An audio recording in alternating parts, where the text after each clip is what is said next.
এই অসহ্য গরমে এক গ্লাস ঠান্ডা শরবত পেলে কতই না শান্তি লাগে। আজকে আমি বানাবো ম্যাঙ্গো মিল্ক শেক। তো চলুন শুরু করা যাক। প্রথমে আমটাকে কেটে নিয়ে দুধের সাথে মিশিয়ে আমটাকে একটু ব্লেন্ড করে নিব।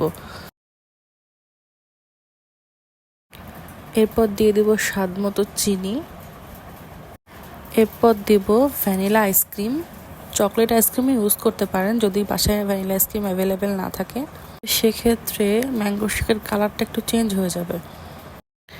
এরপর একটু সামান্য টক ভাব আনার জন্য আমি এর মধ্যে দিয়ে দিব টক দই। এবার ব্লেন্ড করে নেব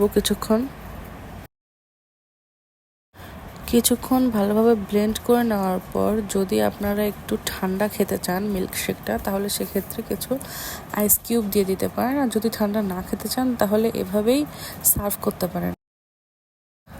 আমি একটু বেশি ঠান্ডা পছন্দ করি, যার জন্য আমি কিছু আইস কিউব নিয়ে নিলাম, তবে এটা অপশনাল। এরপর আইস কিউবগুলো দেওয়ার পর আবার ভালোভাবে ব্লেন্ড করে নিয়ে এবার সার্ভ করার পালা। এই তো তৈরি হয়ে গেল ঠান্ডা ঠান্ডা মিল্কশেক। এই তীব্র গরমে এইটুকুই শান্তি, নিজেও খান এবং সবাইকে খাওয়ান।